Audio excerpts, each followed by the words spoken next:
a la clase. Y como parte de pues, lo convenido, como ustedes ya deben saber, es que toda clase se tiene que grabar. Esto para el uso de cada uno de ustedes o de los que no han podido asistir.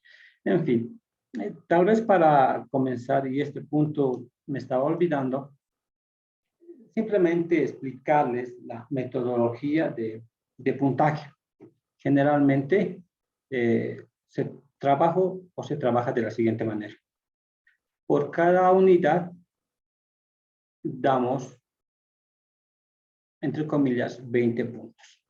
Es decir, esta unidad va a tener actividades. Actividades como que la evaluación, que en términos sencillos sería un cuestionario vía virtual, porque el diplomado es virtual. También vamos a tener una tarea, podemos dejar que pues, alguna investigación en particular y finalmente me gusta a mí más el tema de los criterios personales, es decir, la opinión, y para eso también tenemos habilitado lo que es el foro. Generalmente el foro y el tema de las tareas, cada uno designó 5 puntos, que sumados serían 10.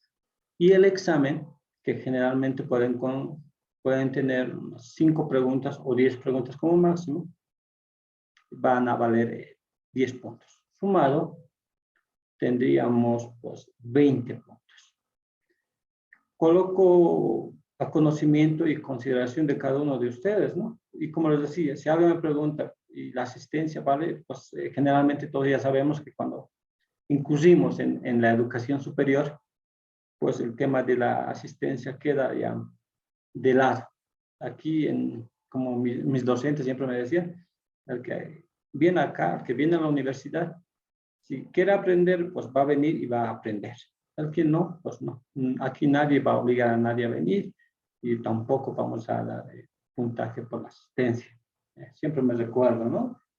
De los docentes, una visión posiblemente entre lo clásico y lo contemporáneo en la educación, se diría. Pero esa es la hermenéutica, no sé, tal vez alguien tiene algo que decir, algo que acotar, para luego comenzar la clase por completo.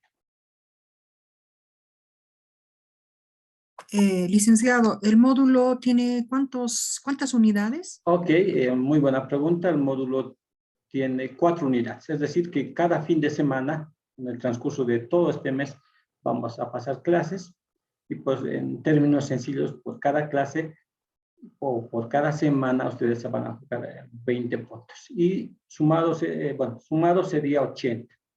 Finalmente, a veces doy un trabajo en base a la tarea, a los criterios que ustedes han desarrollado, pues puedo dar un reforzamiento en cuanto, no sé, una tarea en específico y eso generalmente equivale a 20 puntos. En total sería 100 y también un buen punto a tocar que la aprobación de no solo de este módulo, sino de diplomado o las maestrías que tomen. En todo caso, en este caso, esto es de 66 puntos. Cada uno para aprobar tiene que sacar 66 puntos. ¿Alguna consulta más? Este es el momento para que, pues, luego trabajemos sin ninguna dificultad, sin ningún problema. Creo que quedó claro, ¿verdad? Entonces, iremos de una vez a comenzar la clase. Mientras, a ver, voy a compartir pantalla con ustedes.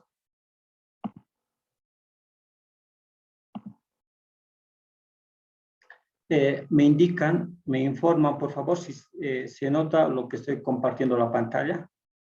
Se observa, licenciado. Ok. Sí, está bien. Ok.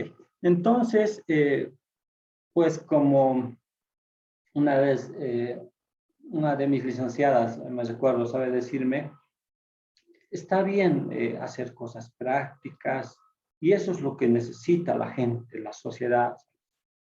Pero recuérdense esto, ¿sabes? que toda práctica o toda buena práctica empieza de la teoría. Todo con fundamento teórico. Primero es la teoría, aprendes la teoría, luego pones en práctica. Y pues nosotros vamos a comenzar el tema, en todo caso, la unidad. Esta unidad titula pues, el origen o los orígenes del test y su definición. Y como su propio nombre indica, lo que vamos a ver es, aguardan un instante, es, ahora sí, lo que vamos a ver es pues una historia, entre comillas, breve sobre los test. Y entonces es necesario decir lo siguiente. Si se dan cuenta, cuando ustedes buscan, digamos, el tema de la palabra test, hay otros que los denominan exámenes, hay otros que los denominan pruebas, y pues es necesario hacer la justificación del por qué, por ejemplo, este diplomado coloca el término de test y no pruebas, o pruebas psicológicas, o pruebas psicopedagógicas, o exámenes, o evaluaciones, ¿no? Entonces, el término test, antes de entrar al desarrollo, es un término inglés que está manejado, por si acaso, por la RAE, que es la Real Academia de la Lengua Española. Y pues nos dice que el test puede ser utilizado como sinónimo de prueba o como sinónimo de examen. Entonces, en términos sencillos, lo que vamos a ver ahora es un poco de cómo se da inicio al tema de los test o las pruebas. Porque todo lo que conocen ahora, todos pues, los test, ¿qué les digo? ABC, Goodenough, de inteligencia, en fin, tiene detrás suyo una historia. Y muchas veces esta historia, les comento, es un poco oscura. Y a veces termina siendo una historia que a algunos nos puede causar risa. Esto lo van a entender conforme vayamos viendo cada uno de los detalles. Entonces, pasemos. Como es lógico y es obvio, ¿cuándo no la cultura china? La cultura china, por ser pues, una cultura milenaria, siempre ha desarrollado, y no solo en este tema, sino en muchos otros, pues distintos ámbitos de conocimiento. Por ejemplo, el tema de la pólvora es un invento de los chinos, se dice, ¿no? Y pues en el tema de la evaluación de las pruebas, de los exámenes, también son digamos, los promotores o los primeros en utilizar, por lo menos podríamos decir, existen pruebas de que son, bueno, la cultura que primero utilizó el tema de las pruebas. En términos sencillos, estaríamos hablando de 2200 años antes de Cristo. Y se imaginarán cómo eran las pruebas 200 años antes de Cristo. Bueno, eran pruebas simples, rudimentarias, pero ¿cómo pueden ser? A ver, ¿cómo podemos explicar o cómo podemos afirmar que son pruebas simples y rudimentarias? Simple. Cuando nosotros actualmente conocemos un test, sabemos que un test pues, es una prueba generalmente escrita en donde hay un sinfín de preguntas.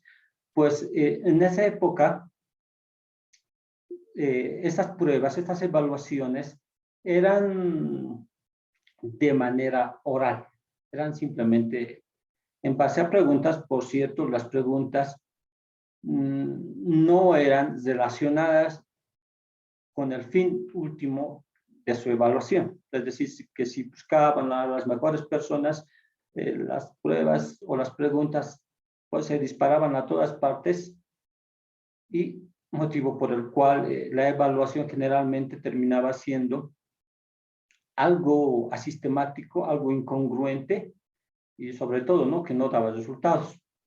Pero este es el inicio, así se inicia el tema de los tests, la historia de los tests.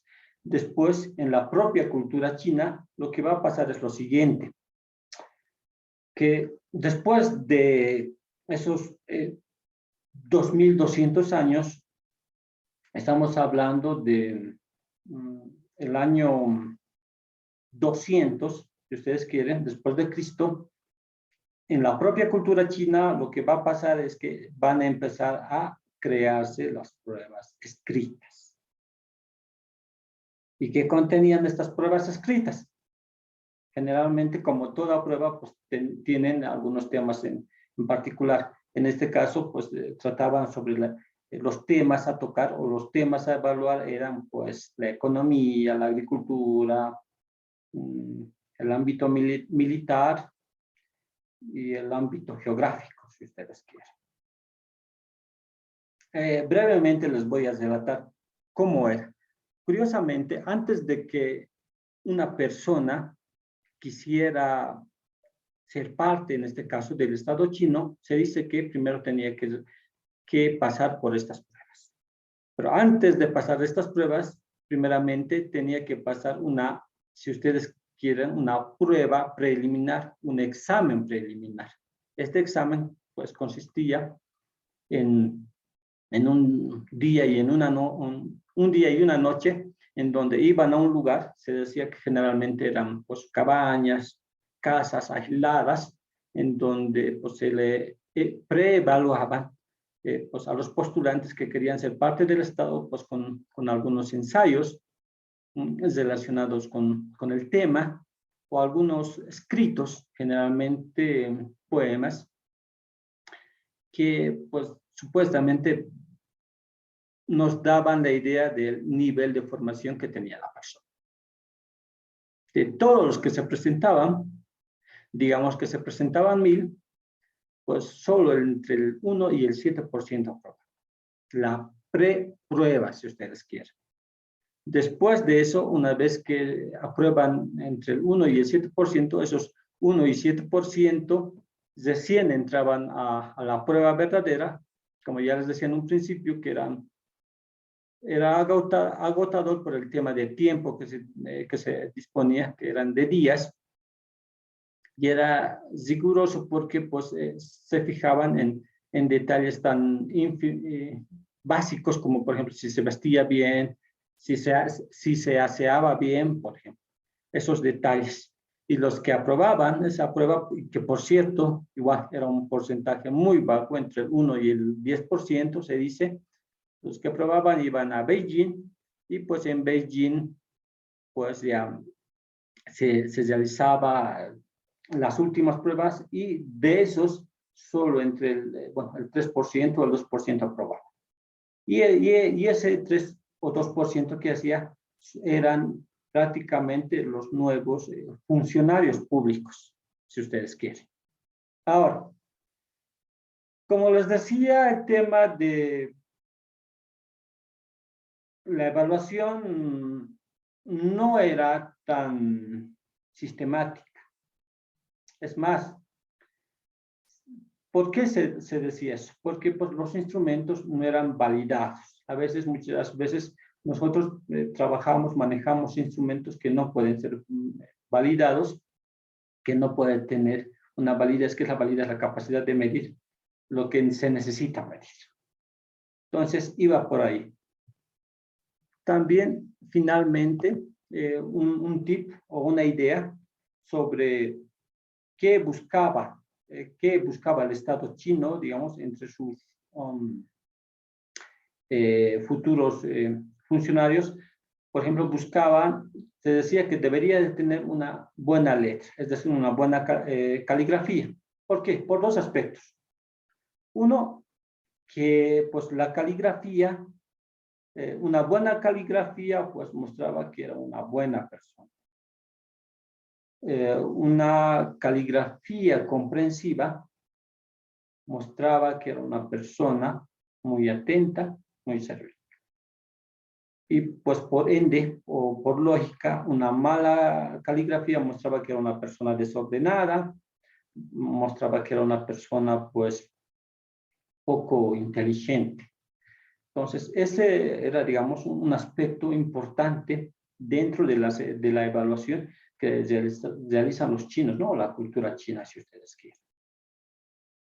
Y lo interesante de todo esto es que si les parece algo divertido o algo que nos pudiera llamar la atención, este es el inicio de una serie de fenómenos en el tema de evolución de los test que pues van a ver, y hay muchas teorías en donde se van a empezar a perder la idea de evaluación real y pues van a empezar de ir de esta lógica de crear ciencia a crear la pseudociencia.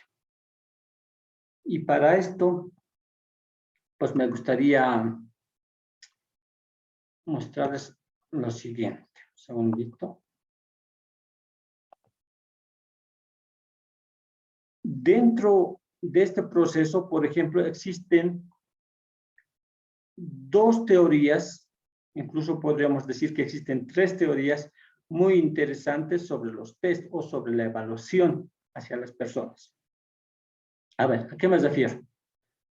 No sé si, bueno, hay algunos que seguramente han escuchado sobre la frenología, que seguramente este video nos va a ayudar a comprender en qué consistía y bueno, nos va a relatar algún caso de cómo se utilizaba la frenología y posteriormente me gustaría hablar también sobre la fisiognomía y en su debido tiempo les voy a explicar. Así que momentáneamente les dejo con este video que es sumamente corto, que nos va a explicar que después de la cultura china han empezado a generarse, a originarse algunas teorías sobre la evaluación, pero teorías un poco distorsionadas, denominadas pseudociencias, como la frenología. Entonces los dejo con el video.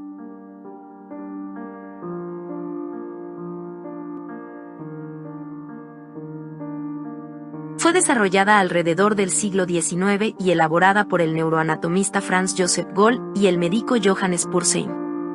Es considerada una teoría pseudocientífica, por lo que hoy en día está más que abandonada, sobre todo a nivel práctico. Esta teoría afirma que las facultades y características psíquicas del individuo tienen su localización en partes específicas del cerebro. Como dato biográfico, cuando Gall fue estudiante universitario tuvo mucha curiosidad por la forma del cráneo de las personas. Él observó que quienes tenían ojos prominentes poseían buena memoria. La obsesión de Gall fue tal, que empezó a coleccionar cráneos humanos para poder analizarlos. Para 1802, Gall tenía alrededor de 300 cráneos en su poder. Gall afirmaba que la personalidad y la inteligencia son reductibles a 42 facultades. Sin embargo, el psicólogo Edward Borin coincide en señalar que solo son 35 facultades.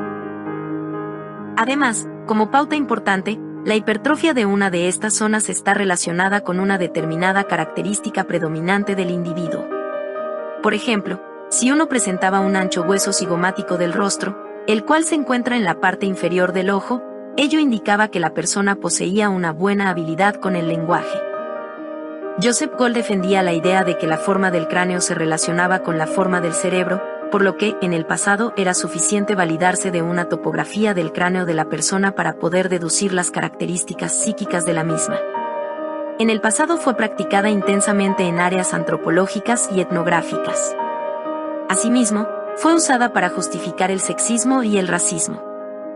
Para el caso, Gall planteó que el cerebro de la mujer está menos desarrollado en su parte anterosuperior, y por eso la mujer tiene la frente más estrecha y menos elevada que los hombres, por lo que concluyó que las facultades intelectuales de las mujeres son generalmente inferiores a la de los hombres.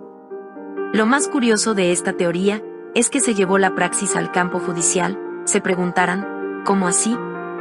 Bueno, en un juicio bastaba que un frenólogo identificara alguna hipertrofia en el área psíquica de la agresión denominada combativeness. Una vez identificada, El juez podía usar este hallazgo como argumento y señalarle un veredicto poco o nada optimista al acusado. Es decir, se concluía que el sospechoso automáticamente era culpable, solo por la razón de presentar este área muy desarrollada. Sin embargo, en aquella época, varios eruditos de renombre la apreciaron mucho. Uno de ellos fue el filósofo Hegel, quien la discute ampliamente en su obra La Fenomenología del Espíritu. Además, hubo otras personas que se sintieron satisfechas con los resultados. Como anécdota se sabe que un frenólogo moderno sometió al niño Ray Kroc a un examen frenológico cuando éste tendría 4 años. El reporte concluyó que el menor tendría una carrera exitosa en la industria de los alimentos. Ese niño no es nada más ni nada menos que el fundador de la empresa de comida rápida McDonald's, empresa que le dejó una fortuna de $450 millones. ¿Coincidencia, o no, es la gracia de este caso? A pesar de comprobarse con los años su poca veracidad, y que en su época no estuvo libre de duras críticas, la idea central de que las facultades mentales pueden localizarse en zonas discretas del cerebro fue correcta, aunque incompleta, y con el tiempo serían corregidas. En conclusión, la premisa central de que la personalidad está determinada por la forma del cráneo fue y es descartada. Sin embargo, esta teoría abrió la vía al estudio de las funciones mentales localizadas, denominada localización, y al descubrimiento de centros del lenguaje en el encéfalo. Asimismo, la frenología se ha vinculado con la psicología asociacionista, facilitando el tránsito de la filosofía a la neurofisiología durante el siglo XIX. Espero haya sido de tu agrado. Se despide Paideia, tu enciclopedia mental favorita.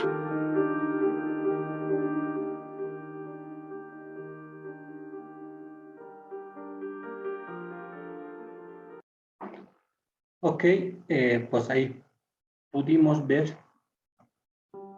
cómo pues hay algunas teorías que iban o pasaban de ser científicas a una pseudociencia. Como les decía, otra ciencia que hacía eso, otra pseudociencia, si ustedes quieren, era la fisiognomía.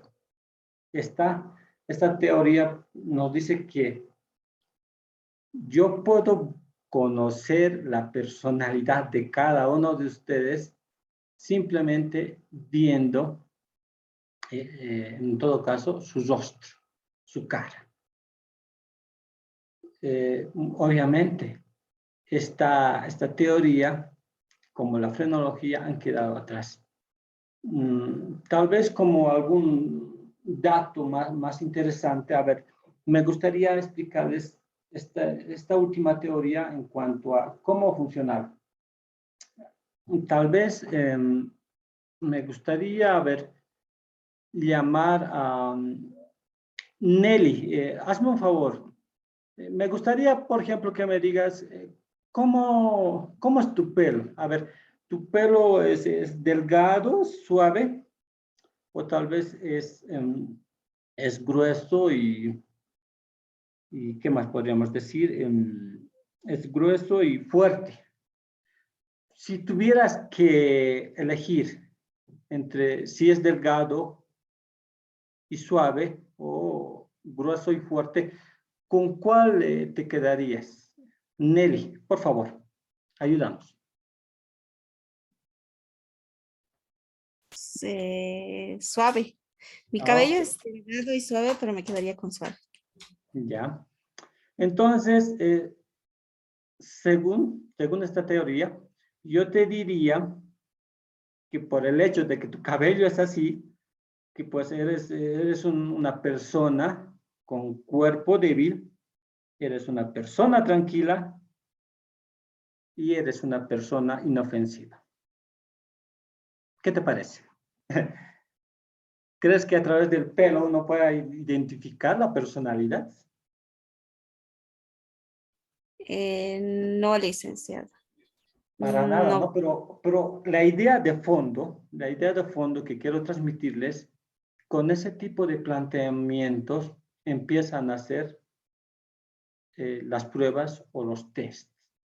Ese es el origen, así de básico, así de simple, hasta así de tonto, podríamos decir. pero ese es el inicio. Eso estamos hablando de épocas de los 1800, incluso desde los filósofos como Aristóteles. Aristóteles, por ejemplo, nos plantea eso. Pero nuestra realidad, o la realidad europea, si ustedes quieren, no está tan distante de cometer esos errores. Y es por eso que pues ahora tienen en sus pantallas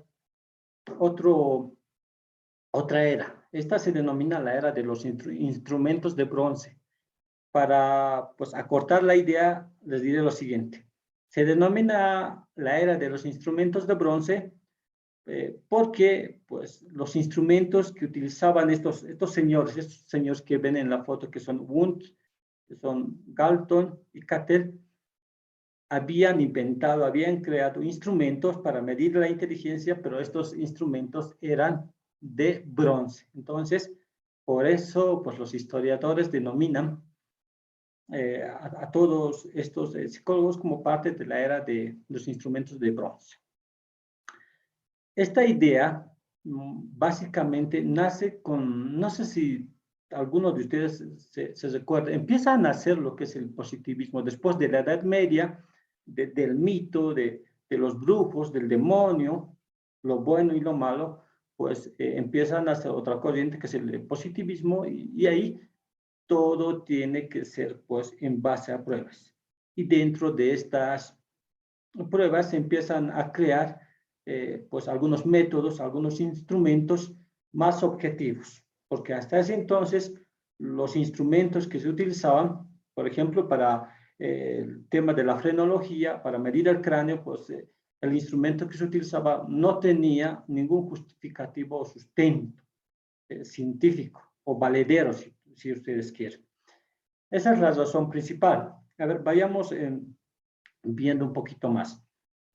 Entonces les decía que entre los autores tenemos a Wundt. ¿Por qué mencionamos a Wundt?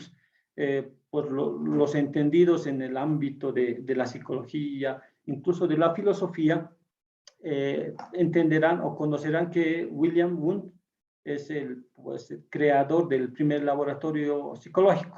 ¿Qué tiene que ver eso con nosotros? Otra vez, estos son los primeros atisbos, las primeras ideas de intentar crear ciencia.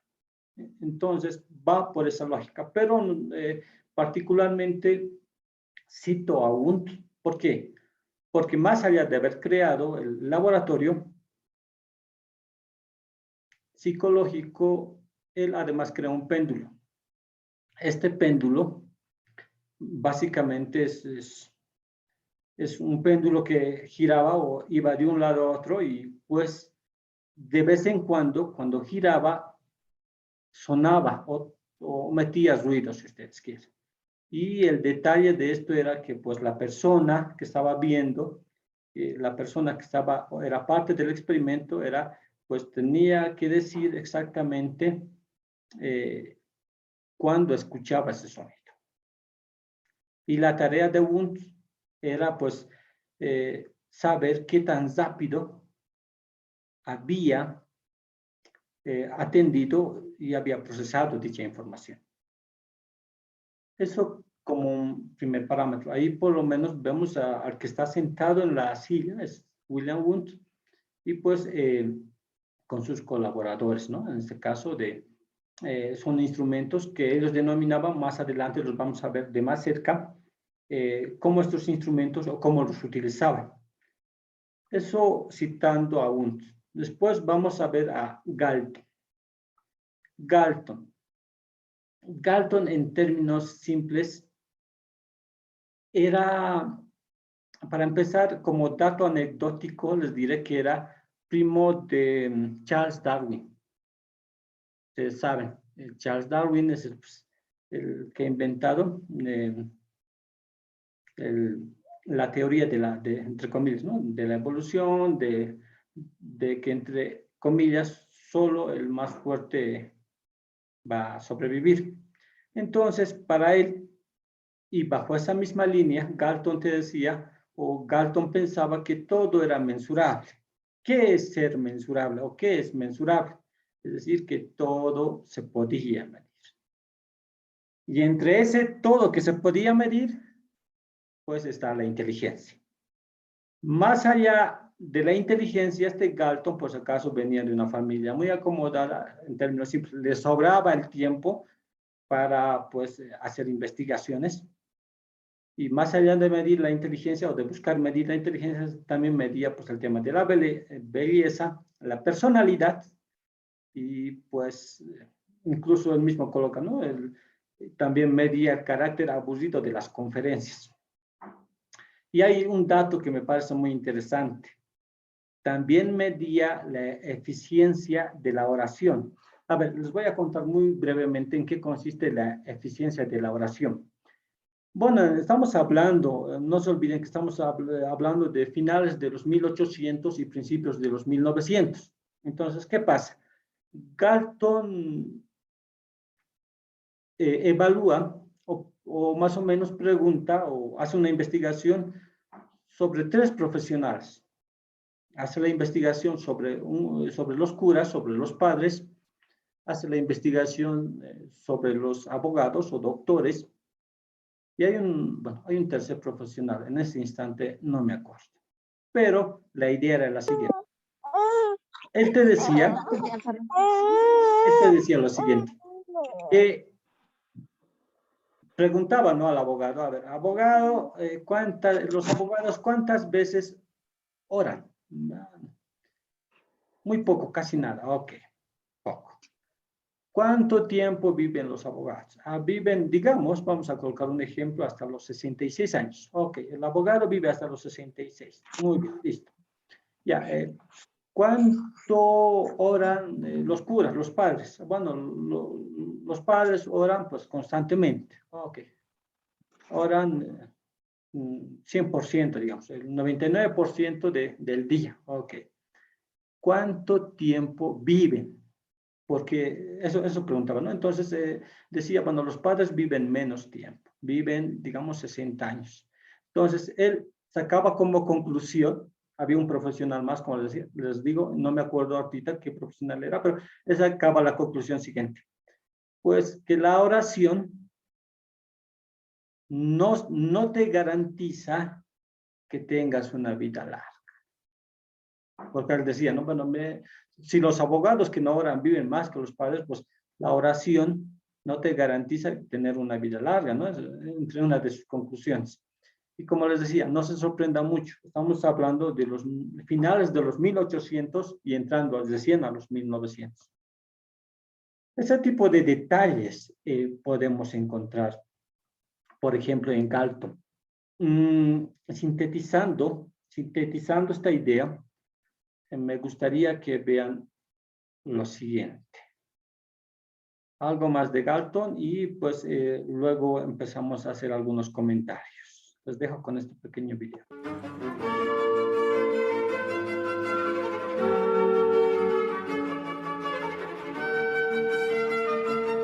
Galton era pues un gran admirador de su primo y estaba muy de acuerdo con esas ideas. Y aparte era un gran investigador. Entonces la reina de Inglaterra en esa época le dejó una tarea. Les voy a decir la tarea para que ustedes vean qué tipo de personaje tenemos. La tarea era la siguiente: tienes que mejorar la raza inglesa. O sea, tú tienes que lograr y generar un programa para que en 2 o 3 generaciones la raza inglesa en general sea mejor que lo que tenemos ahora. ¿Ok? A eso se le llama eugenesia. Se trataba de seleccionar a los mejores ingleses para que esos ingleses entre sí tuvieran hijos y entonces la próxima generación de ingleses iba a ser, en toda su idea, una mejor generación de ingleses. ¿Ok? Esa era la idea tanto de la reina de Inglaterra como de Galton, ¿sí? Ahora, ¿qué fue lo que hizo Galton para llevar a cabo esta gran encomienda que le dejó la reina? Bueno, lo que hizo fue generar un laboratorio de antropometría. Un laboratorio de antropometría, que es lo que estamos viendo justo en la pantalla, ¿sí? Lo que pasaba en este laboratorio de antropometría era lo siguiente, les explico un poco. La persona, cualquier inglés, pagaba un chelín y entonces entraba al laboratorio y hacía cada una de las pruebas que hay acá. ¿Sí? Entonces, por ejemplo, hacía la primera prueba, que era una prueba de velocidad perceptual. Hacía la siguiente prueba, que era una prueba para distinguir colores. Hacía la siguiente prueba, que era una prueba para saber qué tanta recuperación pulmonar tenía, qué tan fuerte eran sus brazos, qué tanto presionaba. ¿Sí me estoy explicando? O sea, hacía a lo mejor 100 pruebas en ese laboratorio y le pedía a la persona su nombre. Entonces, lo que él empezaba a hacer era una lista de los ingleses que mejores aptitudes tenían, los que tenían mejores tiempos de reacción, distinguían mejor los colores, los más altos, ¿sí? Los más blancos, porque pues, el tema era que fueran blancos, los que tenían mejor capacidad de recuperación pulmonar, mayor fuerza. ¿Sí entendemos la idea? Y la idea de Galton, que afortunadamente no se pudo llevar a cabo, por lo menos creemos que no, era generar que se conocieran los mejores ingleses de su lista con las mejores inglesas de su lista, para que se conocieran, se casaran y tuvieran hijos. Entonces, si se dan cuenta, justamente para qué utilizaba, y lo voy a decir como tal, para qué utilizaba Galton la medición para discriminar. Lo que hacía Galton era utilizar sus medidas para poder discriminar a las personas y decir quiénes eran los mejores en muchas características. ¿Ok? Bueno. Bueno, ¿qué les parece? Ahora sí me gustaría, pues, conocer un poco de la opinión de cada uno de ustedes, ¿no? A ver, mientras voy habilitando el video. Ahí, me parece bien. Esos son los inicios. Es así como se originan los test. Es así como se originan las pruebas.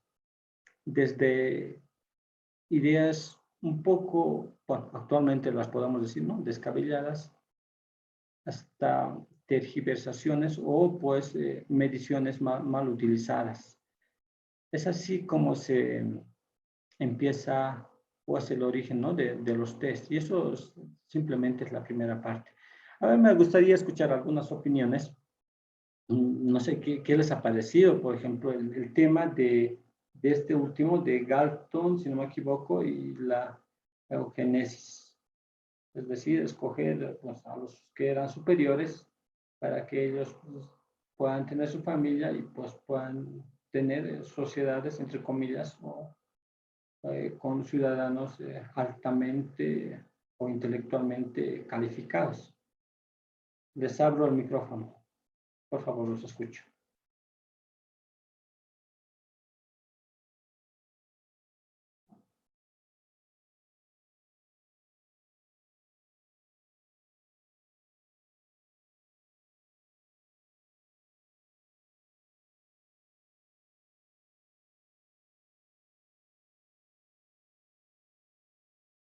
Uy, nadie quiere opinar. Sí, licenciado. Te escucho. Interesante, ¿no? Estamos ligando a 1870, Villabú, ¿no? Junto a la psicología científica. Entonces, claro, está ahí, también hay otras escuelas, ¿no? Psicológicas, así, pero de Galton, ¿no? Muy interesante.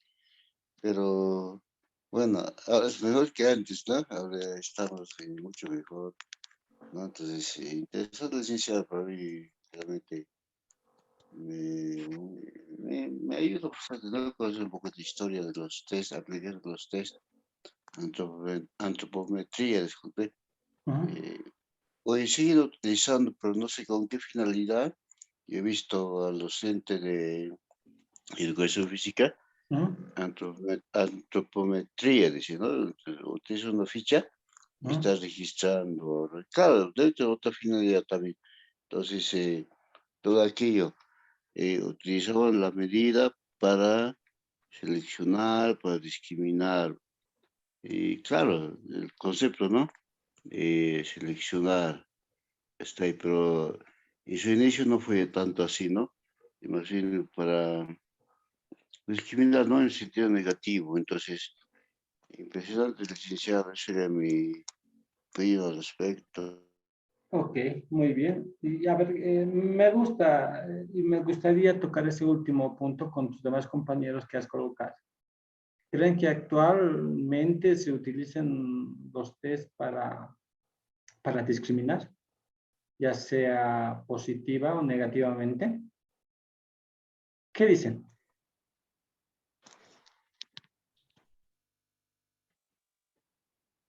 Eh, yo diría que para discriminar no, ¿No? para tener conocimiento de algo pues que dudamos sí, ¿no? Y con eso pues ya tenemos una certeza de lo que realmente es, pero ahora de discriminación, Ujú. digamos, yo que haga un test voy a saber qué es lo que tiene esa persona y tal vez pues ya sus familiares igual y al saber sus familiares, sus amigos, pues la sociedad ya discrimina, ¿no? En mi opinión. Tal vez nosotros o el test pues funciona como un canal sí que lleva a la sociedad a discriminar, pero uno como aplicador, podemos decirlo, como profesional, pues yo creo que no vamos a utilizar, ¿no? Para discriminar, pero sí nos puede llevar, ¿no? La sociedad una vez conociendo a discriminar. Ok, me parece bien. Y es eso, ¿no? Es decir, es una pregunta seguramente para cada uno de ustedes. ¿Con qué finalidad piensan utilizar el test? Entonces, ¿va a ser un instrumento de apoyo? O tal vez por el hecho de que a la final puedan detectarte tal vez algún tipo, tal vez algún grado de dificultad, problema o discapacidad, luego podrían decir, bueno, pues yo ya no me hago cargo, ¿no? Entonces, eso es muy importante, saber con qué finalidad pensamos utilizar los test, ¿no? Y el compañero lo dijo claro, yo voy a utilizar seguramente para saber cuál es el estado y en base a ese estado, pues de la persona proponer alguna solución, una ayuda factible. Y ese posiblemente debería de ser la finalidad de los test o de estos instrumentos, que nos ayuden para que podamos ayudar en todo caso tal vez a los niños, a los jóvenes, y tal vez solo ayudando a los niños y a los jóvenes a futuro tengamos una mejor sociedad, ¿no? Eso es muy importante saber, para que yo a veces cuando he entrado y estaba estudiando, me recuerdo, a mí me encantaba manejar el tema de los test para, no sé, con el propósito de evaluar, única y exclusivamente, y tal vez como ustedes decían, ¿no? Todos lo han dicho, con el objetivo de etiquetar, no eres tal, eres cual. Cuando entras a psicología, pues muchos de los docentes, aunque no crean, van con esa lógica de etiquetar. A modo de comentario, y perdón por el paréntesis, voy a contar más o menos bueno, lo que nos pasó, ¿no? Esto nos contó pues nuestra licenciada en clase. Nosotros estábamos en primer año y nos decía lo siguiente. Les comento que así, bueno, que ya han salido, nos decía, ¿no? Los resultados de sus pruebas de personalidad. Y pues, como todo, dicen, ¿cómo les ha ido? Pues no sé la verdad cómo les habrá ido, pero he visto que la encargada, decía, ¿no? De valorar, de evaluar, estaba con una cara, a ver, les cuento, nos dicen, ¿no? La dicen, que cuando ha venido a dirección, ha venido muy alarmada esa licenciada, nos dijo lo siguiente, no saben, acabo de terminar de evaluar a los nuevos estudiantes de psicología y adivinen qué, todos tienen trastorno o mínimamente tienen rasgos de personalidad que derivan en algún trastorno, ¿no?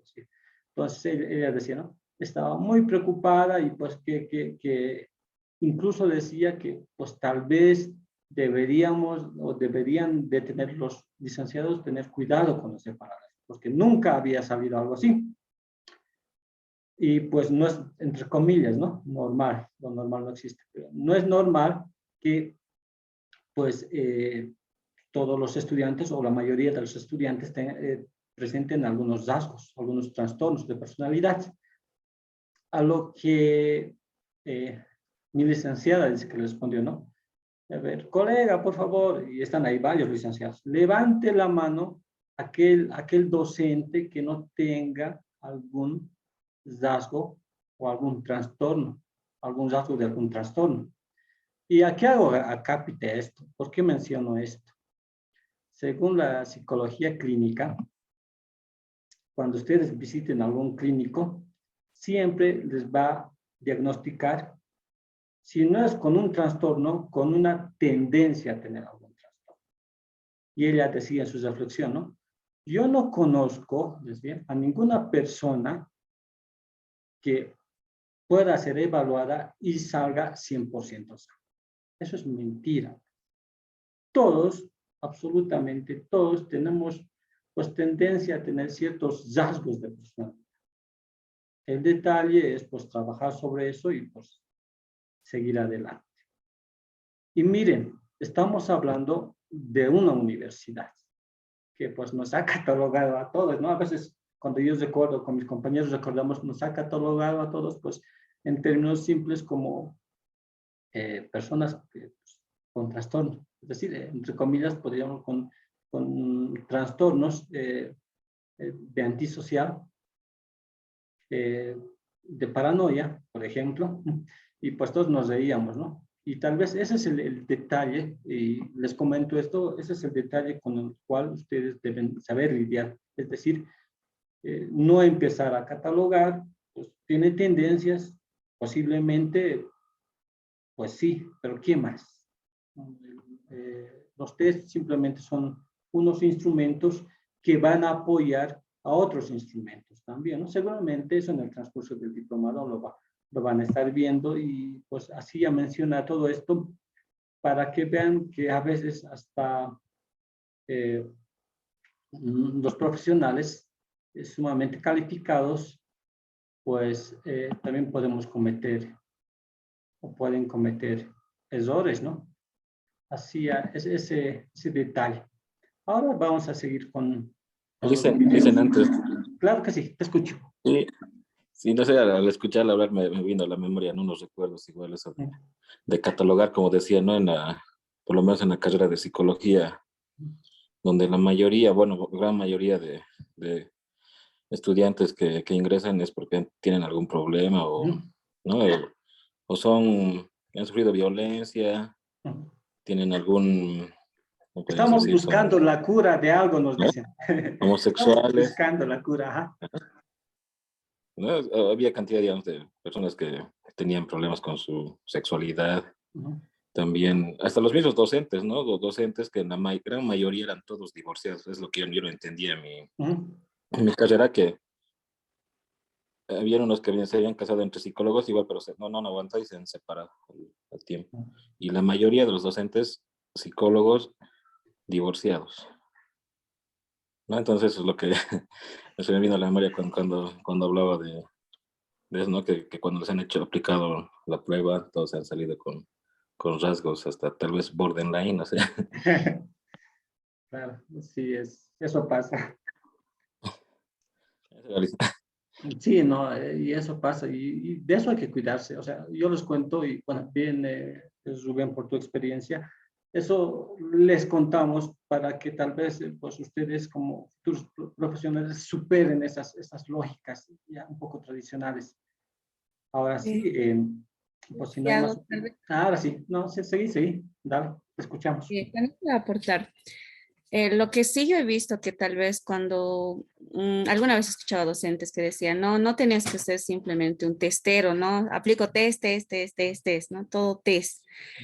Lo que yo vi es que es bueno aplicar un test, pero no olvidarte de la parte cualitativa, porque Galton nos muestra más la parte numérica, más cuantitativo. O sea, con los números, Ujú. con la psicometría ya quería calificar. O sea, tienes 50 y no llegas, digamos. En cambio, puede ser que tenga algunas cualidades que nosotros lo podemos observar de manera más cualitativa. Entonces nos olvidamos esa parte tal vez y pues sí, ahí podemos entrar, digamos, en eso de simplemente por el número que haya sacado, pues de calificarlo, digamos, porque no simplemente es aplicar un test.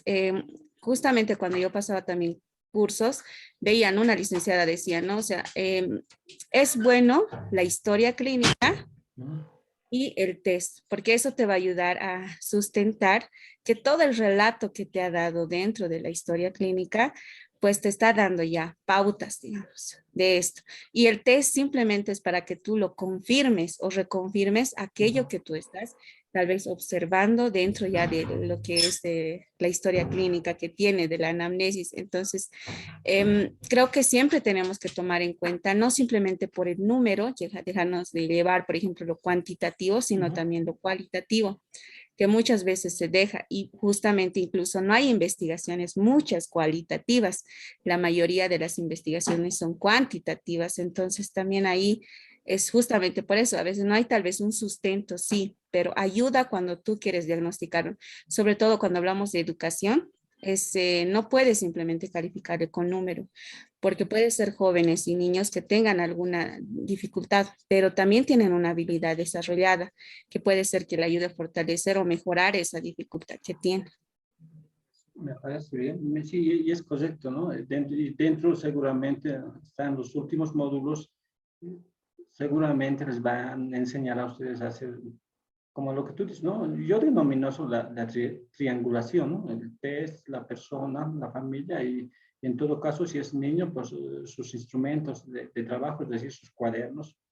Esos detalles ayudan bastante para tener una información completa. Pero como les decía, eso pues lo van a ver más adelante y nunca está de más esas recomendaciones que das, ¿no, Nelly? Porque eso pues nos va a ayudar. De seguro que algunos de nosotros lo vamos a recordar y a la hora de aplicar algún test, pues vamos a tomar en cuenta esos detalles que tú nos das. Pues ahora sí, si no hay más opiniones, vamos a retomar la última parte. No se aflijan, no es mucho. Entiendo también que generalmente cuando es domingo en la noche, pues uno desea descansar. Voy a intentar hacer lo más breve posible. Y vamos a continuar entonces. Entonces, aquí tenemos a CATEL. ¿Por qué deberíamos de mencionar, por qué deberíamos de pues recordar a CATEL? Pues este es la primera persona, el primer profesional, si ustedes quieren, en 1890, que inventó el término prueba mental. Y ahí en su texto, pues está en inglés,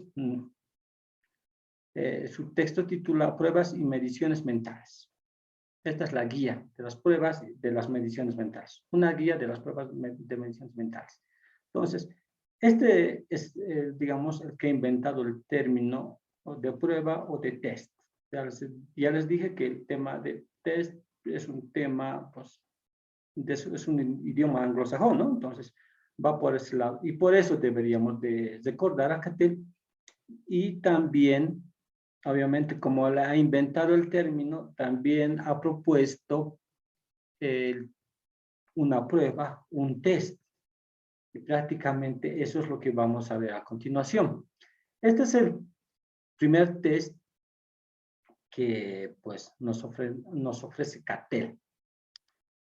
Y según su visión, en base a estas 10 preguntas o en base a estas 10 afirmaciones, según CATEL, pues podríamos identificar a una persona si pues tiene algún retraso mental. Estamos hablando de esa época. Actualmente podríamos decir si tiene alguna discapacidad intelectual. A ver, para CATEL, entre las pruebas que tenía era el apretón de manos. Una persona que apretaba firme, fuerte, A la hora de saludar, pues demostraba que tenía un nivel alto en la inteligencia. A ver, vamos con otra. El tema de la velocidad del movimiento de la mano. Es decir, que cuando, por ejemplo, cuando tú saludas a una persona, pues levantas la mano. La velocidad.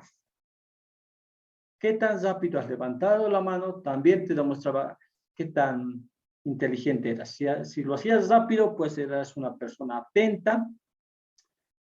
Y si no lo hacías, pues eras, entre comillas, sufrías de retardo.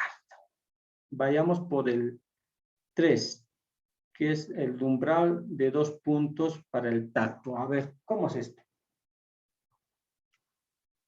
No sé, seguramente todos en algún momento, en el colegio más que todo, hemos utilizado los famosos compás, ¿no? Esos compás que nos servían para hacer círculos, en temas de geometría y demás. Y entonces, más o menos, este cartel tenía un compás. Tenía ese mismo compás con la gran diferencia que en ambas partes tenía puntas de metal. Entonces, ¿qué hacía con estas puntas? Lo que hacía era lo siguiente, se colocaba atrás de la persona y agarraba el compás y unían lo más que pudiera para que estén juntas las dos puntas y punzaba la espalda del paciente, del participante, si quieren ustedes, y le preguntaba lo siguiente: ¿cuántos puntos de dolor has sentido?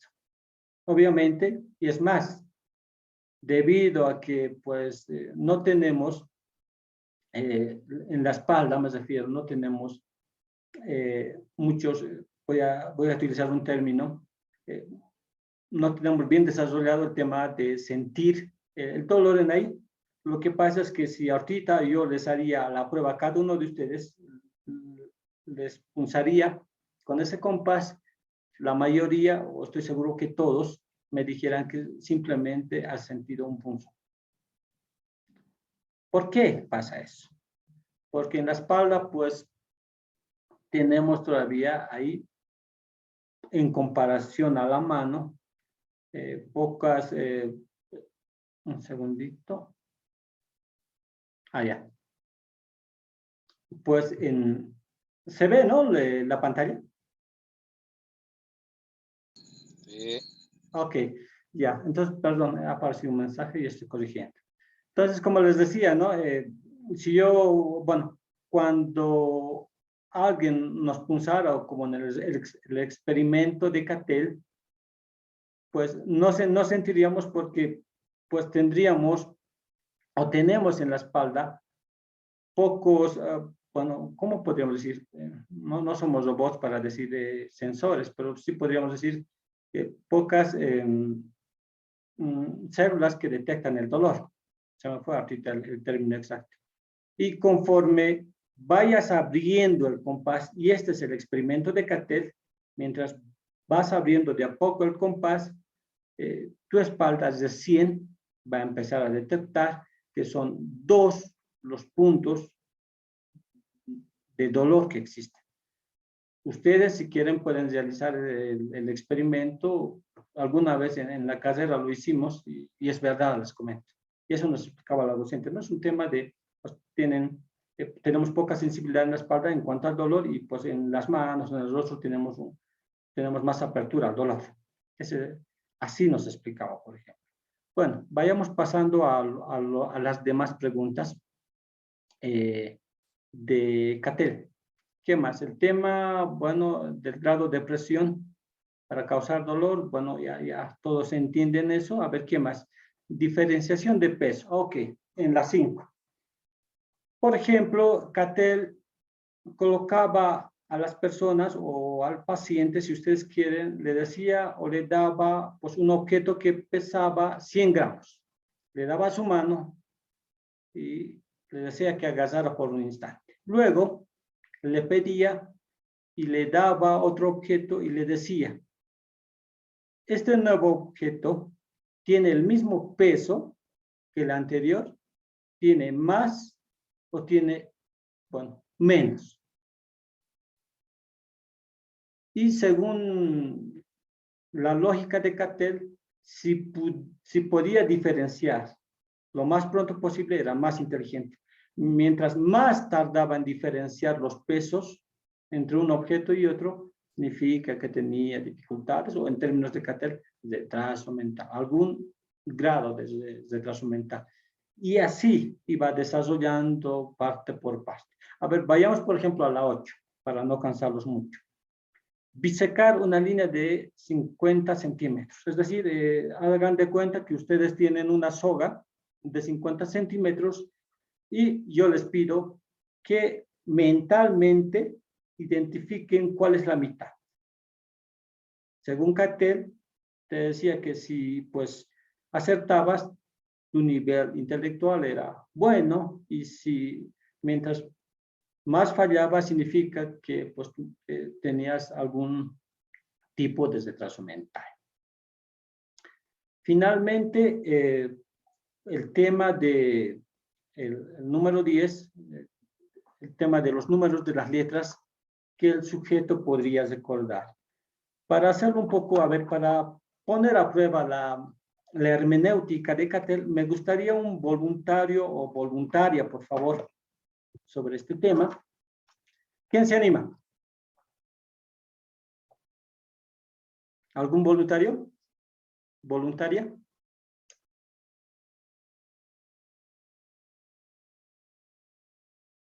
Así de todas maneras van a ver que pues han sido parte, ¿no?, de las pruebas de Cattell. Estamos hablando de los 1890. ¿Quién se anima a participar? Para ver el grado de, entre comillas, de intelecto. Voy a dejar de compartir la pantalla. Ok. A ver, ¿qué nos puede ayudar? Moisés, Mamani, muy buenas noches. ¿Crees que me puedas ayudar con esta prueba?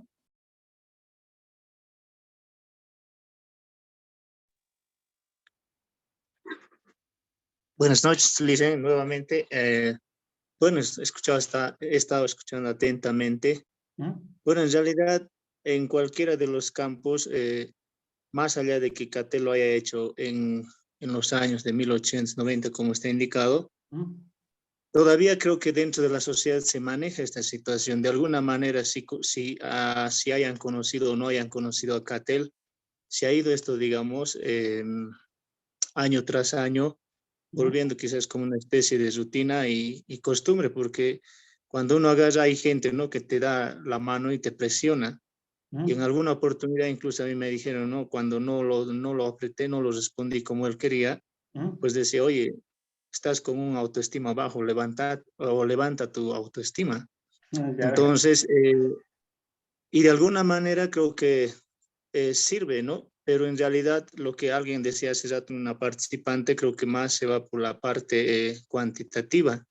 Lo que en realidad nosotros tendríamos que ver es hasta qué punto esta prueba nos puede ayudar, digamos, ver la parte cualitativa que tienen, en este caso, las personas, ¿no? Si fuera en el campo educativo, los estudiantes, porque qué o no, podríamos caer en un error, ¿no? El hecho de generalmente en el colegio, pues veo que maestros y estudiantes se dan de la mano, y decir que un estudiante que no te dé bien la mano, bueno, está arruinado, ¿no? Si vale el término, necesita ayuda. Entonces, podríamos caer tal vez en un error cuando tal vez no sea tanto así, ¿no? Porque a veces la personalidad de una persona es tan cambiante que, y mucho más todavía en los adolescentes en el colegio, es muy, la parte emocional es inestable, y pues de momento a otro momento los cambios de humores pues se dan repentinamente, y podríamos tal vez caer en un error.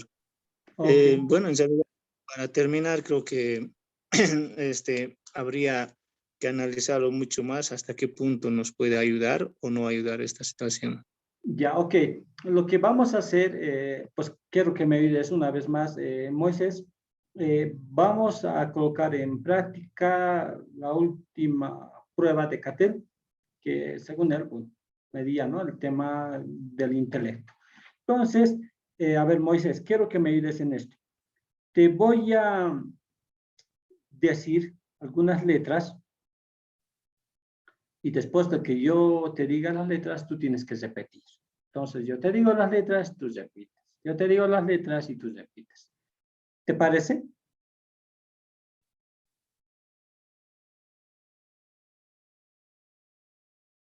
Sí, no hay problema, no hay problema. Dice mi Ok. micrófono lo apagó. Ok, ahora entonces me gustaría que lo dejes activado, entonces vamos a empezar a comenzar y los demás atentos porque luego les voy a hacer una pregunta relacionada a este pequeño ejercicio. Fíjate la silla. Ok, empezamos. C-A. Repite, por favor. C-A. S-O-Q. S-O-Q. N-P-R-L. M-P-R-L. Ya. R-C-E-P-A.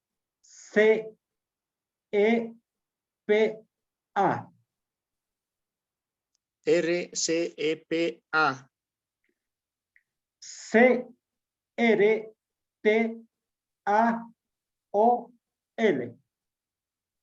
C-R-T-A-O-L. D-B-P-A-I-C-E.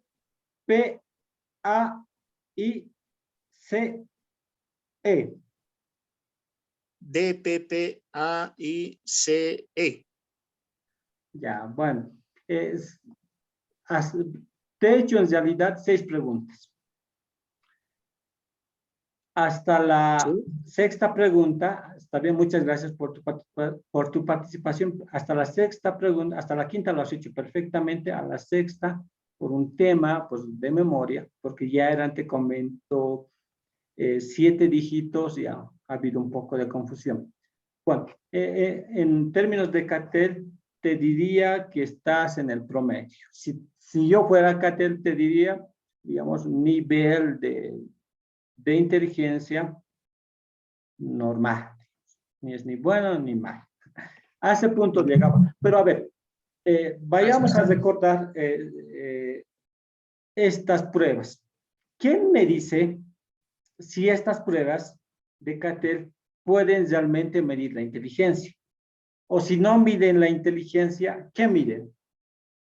Mientras tanto, voy a compartir la pantalla nuevamente. Todas estas pruebas que les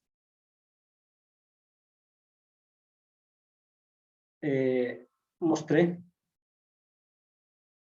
¿qué miden? ¿Miden la inteligencia? ¿O qué miden?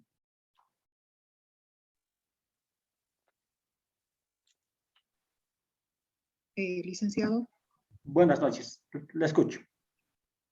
considero que mide más la retención, ¿no? La retención, Ya. ¿no? Porque a medida que va subiendo el número de dígitos, como que ya la mente, si no estamos atentos, ¿no? No vamos a tener y tampoco vamos a o sea, nuestra agilidad mental no va a funcionar. Entonces, creo que son esos 3 aspectos que mide con este punto de la prueba de test de CATEL. Ya. Y si te preguntara, digamos, en un sí o en un no, ¿mide la inteligencia o no mide la inteligencia? Sí. Ya. Tal vez lo que mide es la memoria. Es más, si pudiera ser más preciso, si fuera psicólogo, te diría, mide la memoria a corto plazo. No sé, tal vez alguno o alguien nos pueda ayudar. Pero creo que, y más allá de la pregunta 10, si revisan las demás, por ejemplo, la velocidad, el umbral de dolor, pues, es más tiene que ver con, pienso, ¿no? A ver, ustedes me dirán luego su opinión. Pienso que mide, pues, el tema sensorial y, pues, como tú decías también, ¿no? El tema de la memoria a corto plazo. ¿Estoy o no correcto? ¿Qué piensan los demás? Licenciado. Hola. Sí, te escuchamos. Ya, sí. Buenas noches a todos. Creo que también aparte de la memoria, mide también la velocidad de respuesta de cada persona. ¿La atención? Sí, y también la atención, ¿no? El grado de atención que puede tener una persona, ¿no? Pero para este caso yo creo que la persona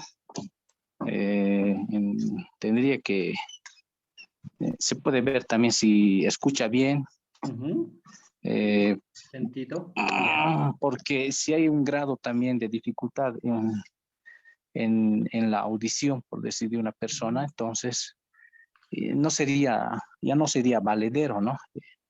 Este test, ¿no? Porque realmente no lograría medir.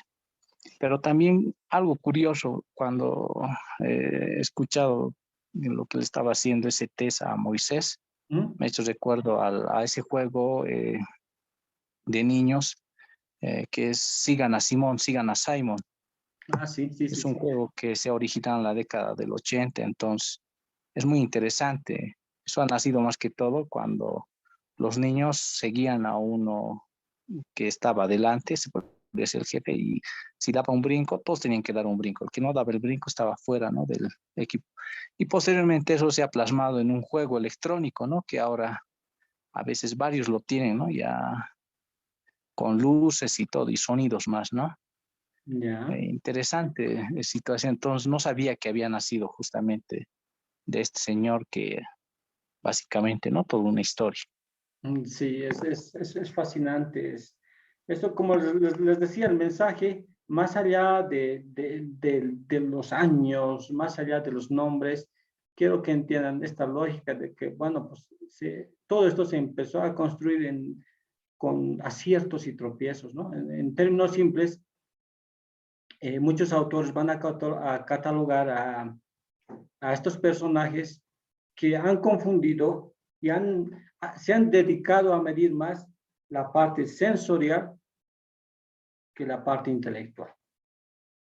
En términos simples, esa podría ser una síntesis, ¿no? Y hablando ya para terminar y no cansarles, regálenme unos 7 minutitos más. Vamos a hablar de las escalas, según los historiadores, uno de los primeros en utilizar las escalas es Galeno.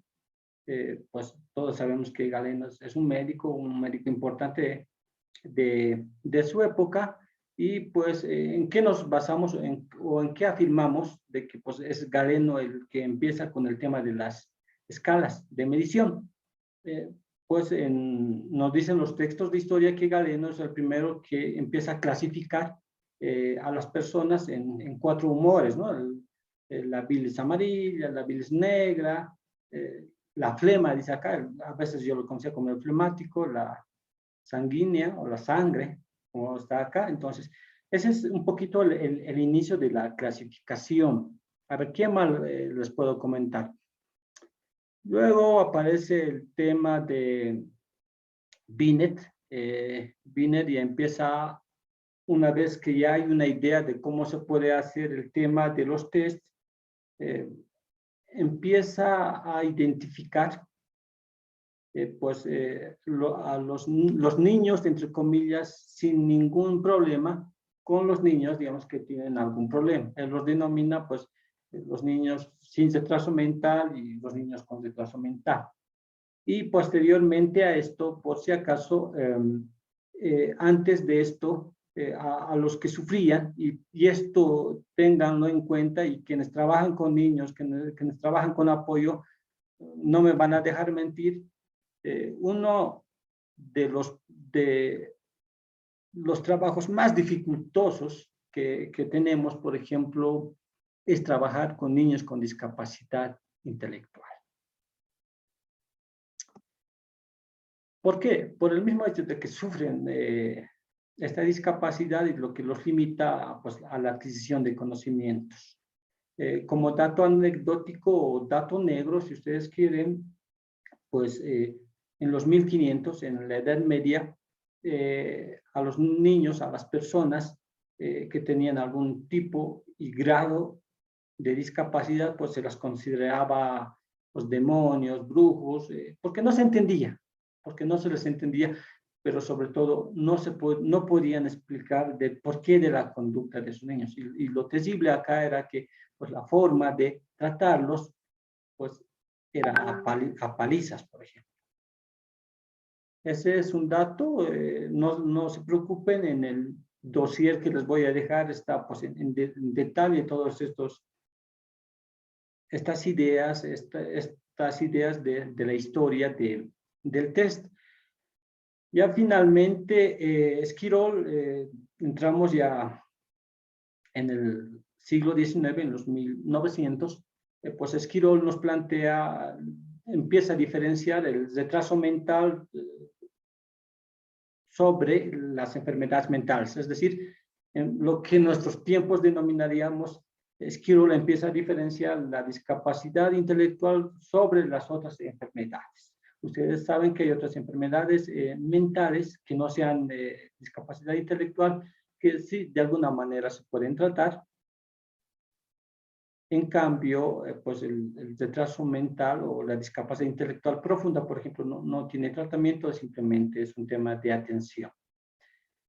Para Esquirol, finalmente, me gustaría decirles que esta era su prueba más o menos de Esquirol. Él lo entendía así, en base a estas tres afirmaciones, a estas tres declaraciones.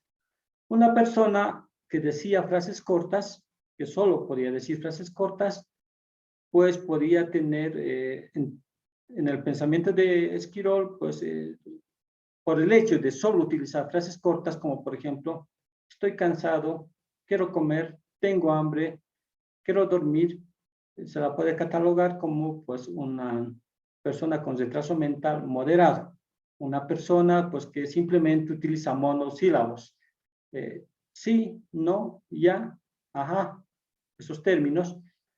Para Esquirol podría ser considerado como una persona con retraso mental severo, y finalmente para aquellos que no pronunciaban nada, que no pronunciaban absolutamente nada, pues solo gemían o meten ruido, se las catalogaba como personas pues con el retraso mental profundo.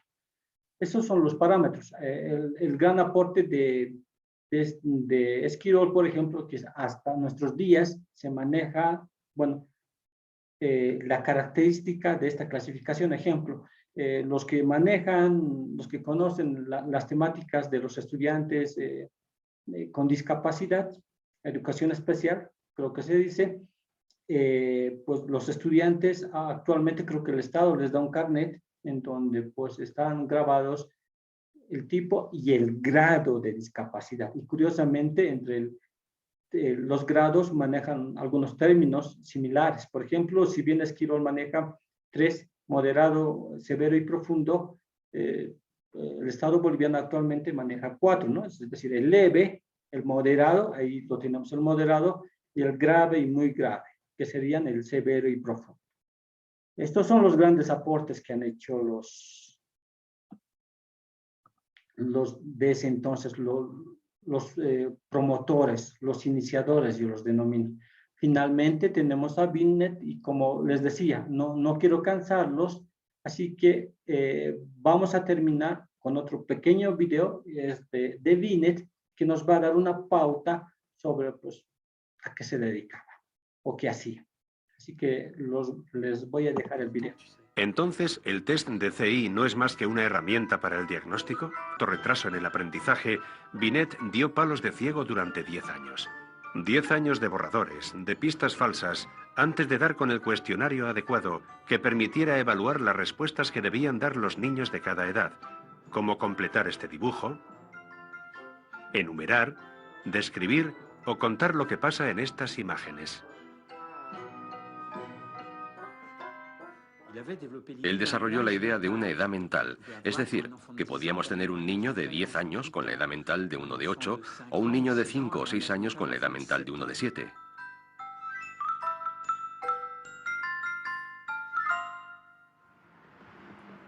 El psicólogo Georges Cognet es uno de los mayores especialistas en el test de Binet. Es el autor de la última versión actualizada del test. Según Binet, Todos los test de cociente intelectual se basan en la comparación entre las respuestas de un individuo y las de su mismo grupo.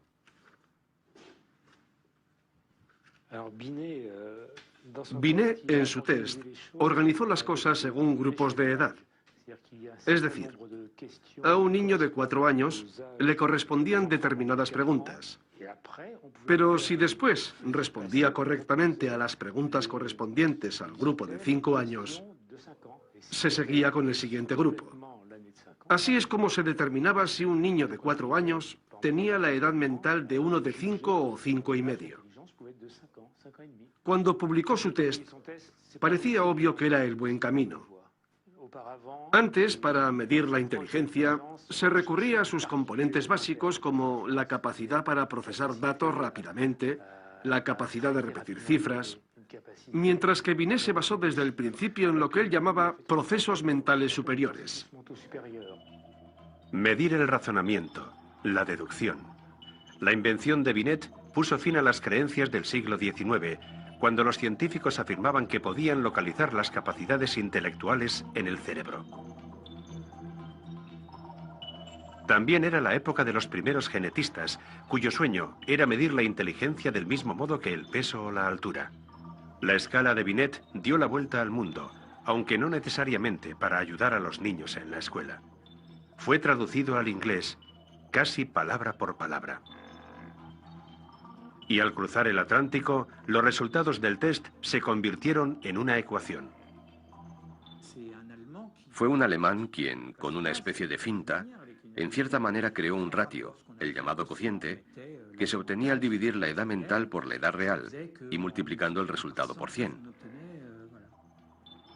A principios del siglo XX, el cociente intelectual era esa ecuación. Por ejemplo, si un niño de 9 años obtenía una edad mental de 9 años, 9 dividido por 9 y multiplicado por 100 daba un cociente intelectual de 100. Si el mismo niño solo llegaba a contestar a las preguntas del grupo de 7 años, su CI caía a 77. El CI, una cifra sencilla, fácil de comprender y también fácil de confundir con la inteligencia.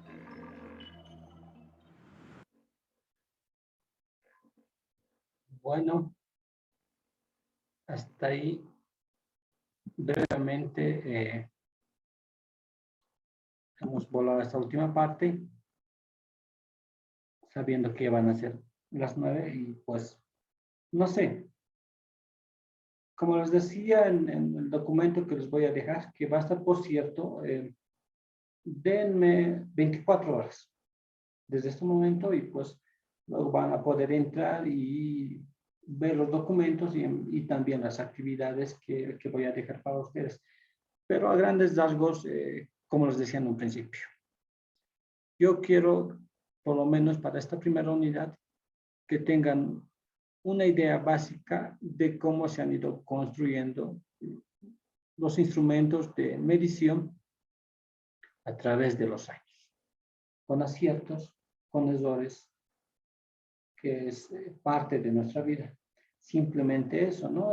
Tal vez ya algunos comentarios o algún comentario ya para terminar esta parte, terminar la clase.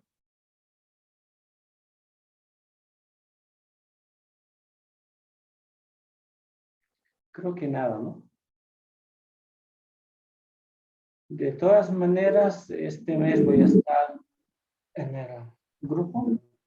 Sí, la escucho. Sí, licenciado, interesante estas teorías de los diferentes, valga la redundancia, de los especialistas, ¿no? En los test.